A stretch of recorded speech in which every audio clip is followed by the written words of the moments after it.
Hey everybody, it's Justice for Comics. It is early Saturday morning. Meant to do this last night, but the list came out a little late from CBSI, so yeah, I didn't wait for it. I figured I'd just do it in the morning. So here's the list, the Hot 10 list for the week by CBSI.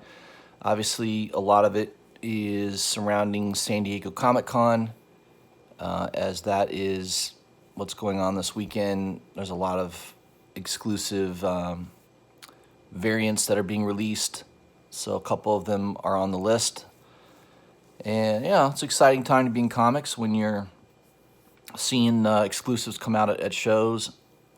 Obviously, I wish I could go to all those Comic Cons, but yeah, a little difficult when you're living life to do that. But yeah, the two. So this week at the comic shop, I picked up these two books. I think I may have mentioned it on a previous video. Batman 75. This is the Delato cardstock variant. Yeah, I mean the only thing significant on this is it shows Gotham Girl basically replacing Robin. Now this is a story where Batman is not being played by Bruce Wayne right now. He's being played right now by Hush. So obviously, this isn't going to last. So I don't know. I don't think this is a key book at all. I just think, there's 10 more issues left in Tom King's run. A lot of people believe that it can't be soon enough. They want him off of it now. And I've given my viewpoints on who the next writer is going to be. I think it's going to be Tom Taylor. He's writing Deceased right now. He's pretty popular. I think he's going to get it. It's either going to be him or Tomasi. Tomasi's been off and on detective for quite a while. And, a lot of people like Detective Comics much better than regular Batman. So that tells you how sucky Tom King is. You're given the flagship title and your Detective Comics is better reviewed. I don't know if the sales are higher. I doubt they're higher, but I know most people will tell you that they like Detective better than regular Batman. So I'm hoping this last 10-issue run by King is good. I mean, he has flashes of brilliance at times. I'm not going to say that everything he does is crap. I don't think any writer, maybe there's some writers you could say that everything they do is crap, but most that get to his level, they'll have great storylines and not so great storylines. So just Tom King's just not the right guy for Batman. I mean, that's very apparent. So I'm sure he'll do other things that will be good in comics. The other one was Captain Marvel #8. I don't regularly buy Captain Marvel. It's not a character I really care for that much. I have Carol Danvers' first appearance as Captain Marvel. Was that Avenging Spider-Man #9, I believe. I have that issue. I had no idea it was going to blow up like it did. That's like a $150, $200 book in raw condition, I believe. Yeah, so this is definitely a cool cover. Hook Lee, he's a very hot artist right now. He's got a really cool looking Absolute Carnage variant coming out for Fan Expo. I think that's in a couple weeks. So, because he's not going to be at San Diego Comic-Con this weekend. And there's a video, if you look on YouTube, of him drawing the Absolute Carnage. It's pretty cool. Of course, it's all digital. Most artists these days, a lot of them anyways, they draw digital. You have a couple old schoolers like Jim Lee that still draw with pen and paper, but most of them draw digitally these days. It's just so much faster, I guess, and you can create the image a lot quicker. But yeah, this is a pretty cool cover. I love the detail. Hook Lee's a hot artist, no doubt about it. And I've got the Virgin coming of this in the mail, hopefully in the next few weeks. So, yeah, sales of this book is, I bought it for cover, and it's going for $15. maybe $12 to $15, and maybe $20 would be a high. But good book to have, just based on the cover. It's the first appearance of a new character, Star. I'm not a big fan of Captain Marvel in general, but that issue wasn't too bad. It was passable. All right, so let's jump into it here. The Hot 10 list by CBSI comes out every Friday. Let's see what books made the list. We'll start off with number 10, and that is Excellence, number 1. I think this book came out pretty recently, and Amazon announced that it's going to be something. I don't know if they said it was going to be a show or a movie. Obviously, prices are moving up on this book. I don't know exactly. I have to look at eBay, but and it kind of indicates $15, $20 or more, which is typical. So, that's one strategy. $20 here. This is a exclusive cover. That's issue number 2. No, that's first print. I don't know. I mean, right there you can, for $6.50, you can have issue number 1 and 2. That one-stop shop exclusive looks cool. That's a $20. That looks like at least a $20 book. There's a little bit of movement on it. A couple of issue number 1's at $24. So I don't know. You might be able to find that still on the shelf at a couple shops. So you may want to be on the lookout for that. Number 9, Silver Surfer Black number 2, the Marcos Martin 1 in 25 variant. That is a book that I have hopefully coming to me soon. I have a nice trade. I'll mention YouTuber Metaphorical Speculation. Go check out his channel. He does a nice job. He has the benefit of living in Chicago and is near a lot of really good stores, so he was able to pick these up for not too bad a price. He was kind enough to do a trade with me on that book, so I've got some nice books coming to him, and he's going to send that one to me, so that works out pretty well for both of us. Definitely like that cover. It's pretty cool. I like a white and black cover, and there is a first appearance of a new character in that issue. Void Knight, I think, is the name of the character. So, you can. I've seen it on eBay. It's $40 to $45. For a little while there, a few days, you couldn't find it less than $60, but it'll probably calm down. I mean, I'm not saying you're going to find this for $25 on eBay pretty soon, but if you watch one of my previous videos, I was pretty upset that I had this in my cart at Midtown for $17, and when I went to check out, it was gone. So, and that was my own fault. I waited till usually I'm on Midtown around 1 to 2 p.m. That's usually when their books come out, and I wasn't on it till 6 p.m. I was on vacation, so, what are you going to do? It kind of sucks, but at least I was able to get a copy. Thanks to YouTuber Metaphorical Speculation. He's a good man. All right, number 8, Wonder Woman. Number 7, George Perez cover. Kind of a classic looking issue. 9/8 are close to $300 after being around the $200 mark. Raws have been in the $20, $25 range and are up to close to $40. I mean, that's kind of classic George Perez. Perez is basically retired now. I don't think he's doing any work. I met him once at the Tampa Comic Con. Real nice guy. My daughter's into art, and he drew a nice picture for her. And really, really sweet man. And one of the better people in comics I've ever met. Definitely is George Perez. So I like seeing his books on anything. That's great. I have a lot of respect for him. Number 7, Captain Atom, number 42. This is the first appearance of Death in DC continuity. This was on the list last week. Continues to hold on the list at number 7. Sales in the $10 to $30 range. I mean, that these books are going to be on the radar for a while until that Netflix show comes out. Netflix definitely needs content, so don't be surprised if more comic book titles get optioned. Netflix is going through a tough transition. I'm in the financial services world, so I got a little bit more of an inkling on this than other people do.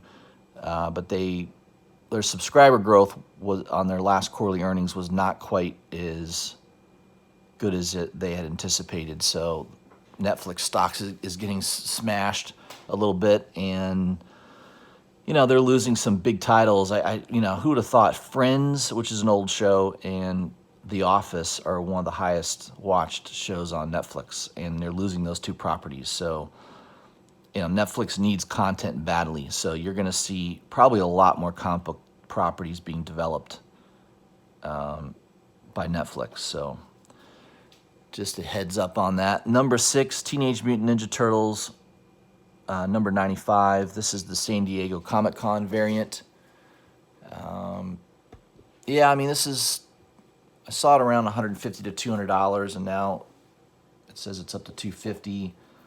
Yeah, there's some eBay auctions for $300. I think it's a little steep, in my opinion, but yeah, there's a lot of heat on this book right now. No doubt about it. First appearance of a new turtle.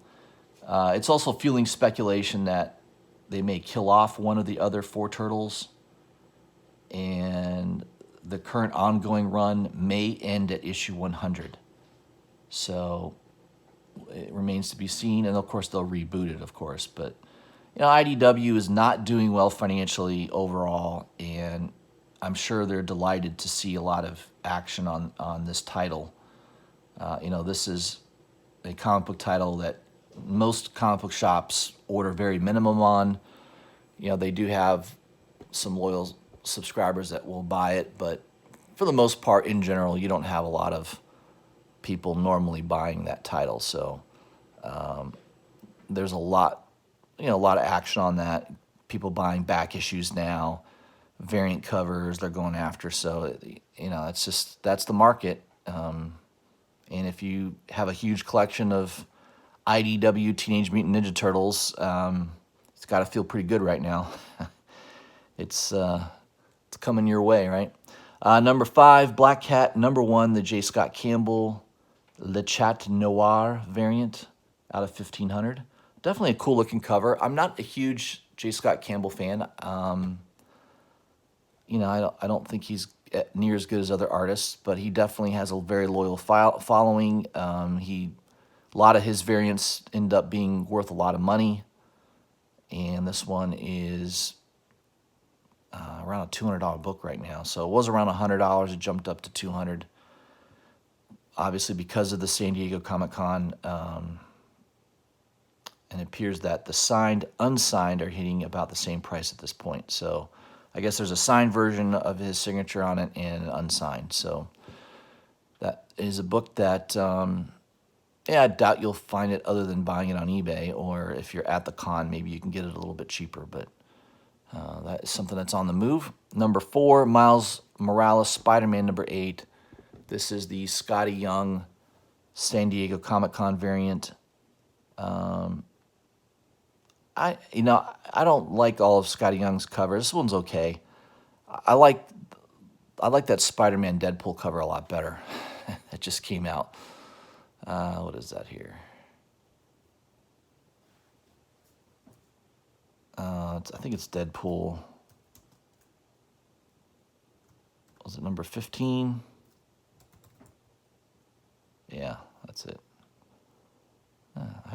I guessed well. Yeah, I like this cover a lot better. So I like Scotty Young when he does not the baby variants, but more like this. He's done a number of them in the past. I've got a Amazing Spider-Man cover that he did. That's really cool. It's worth some decent money too. But it's kind of like this, where it's not drawn, little baby characters. It's more to scale. So that I'd rather have that one than the San Diego Comic-Con one. Just my opinion. But that book's going for 45 to 50 bucks. Number 3 on the list, Uncanny X-Men. Number 21, the John Tyler Christopher San Diego Comic Con variant out of 3,000. Looks like it was around $50, which is double the initial buy-in, so that book's on the move. It's an interesting cover. Just wonder on eBay what it's. It looks like 40 bucks, free shipping. I mean, it's an interesting, definitely an interesting cover. Kind of like the concept coming out of the green there, so it's kind of neat. And I like that it's numbered there at the bottom of the book. That's interesting. So yeah, if you're a big Uncanny X-Men fan, that might be one that you want to make sure you pick up. 40 bucks doesn't sound too crazy. Number 2 on the list, Spawn number 299, the San Diego Comic-Con variant out of 500 only. I guess yesterday these were selling $50 to $60. Now they've popped to 200 plus. I can see this one being a must-have for Spawn collectors over time. So obviously, if you really have to own this, this may not be the best time to buy this book. See what on eBay it's going for. Yeah, I mean, look at that, $300, $275. There's an auction already at $153 with 14 hours left. Yeah, so you're going to be paying $250 to $300. I would wait a little bit on that. If that's something that you feel you've got to own, wait a few weeks. Wait for it to die down, or it's not on any list anymore. You'll find somebody will put it on eBay for probably below 150 bucks, would be my opinion. But yeah, we'll see. Number 1 on the list, Captain Marvel, number 8, the regular A cover, it looks like, going for 25 bucks. The 1 in 25 is pushing 100. People went bonkers for this one this week. But doesn't that seem to happen every week now? Yes, it does. We are definitely in a speculative market. I don't think anyone would disagree with that. Speculative markets can go for a long time, but eventually they will come down. Usually they're associated with economic recessions. The economy's been pretty strong for about 10 years, so I'm expecting, I'm not predicting the exact time, but I would say in the next 2 to 3 years, we're probably going to have some kind of economic recession or pullback in the economy, and comic books will go right down with it. So just be aware of that. If you're in this hobby to just flip comics and make money, realize that it can turn on a dime, and books that you've spent really good money for could all of a sudden nobody wants them. And when there's no demand, guess what happens to price and supply, right?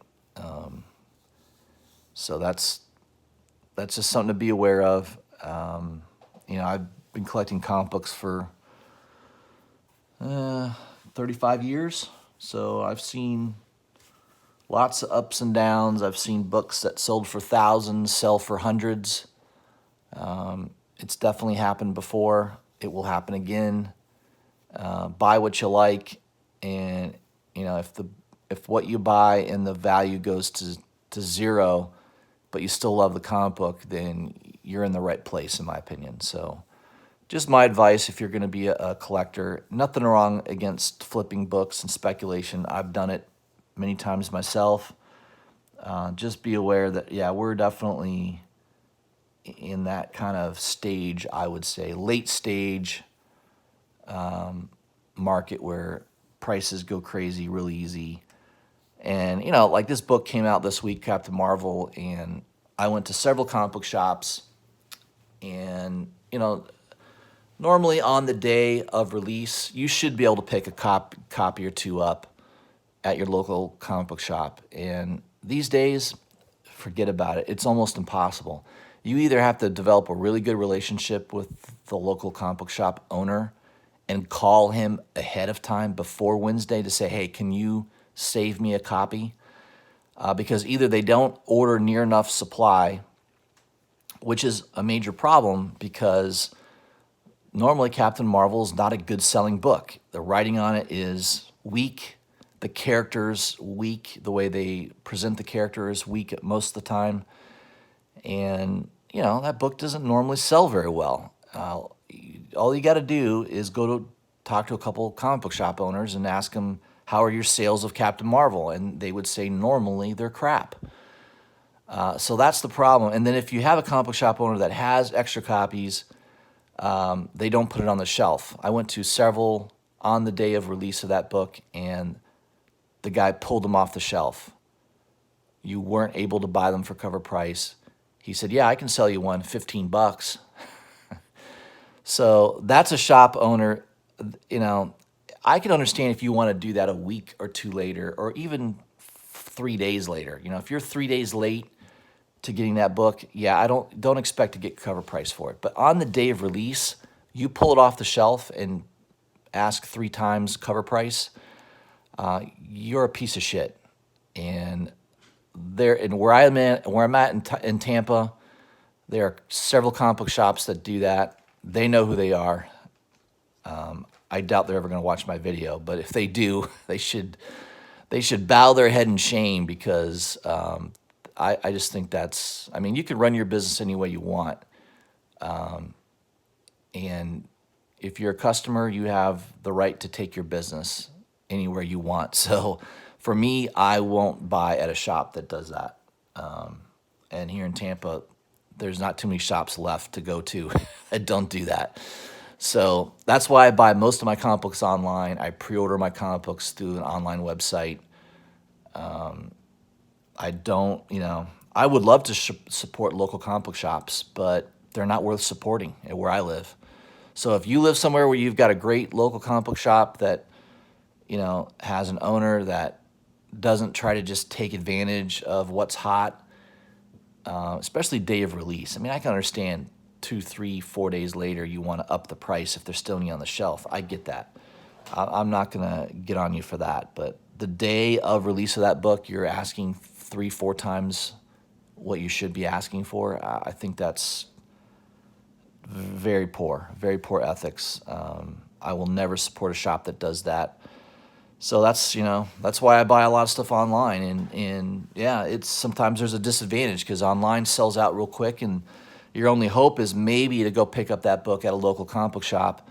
I got one comic book shop that if they have any available, they'll pull one for me, you know, if I call them maybe a day before. But day of, forget it. I mean, it's difficult. So I don't know what it's like where you are locally, but that's where it's like where I'm at.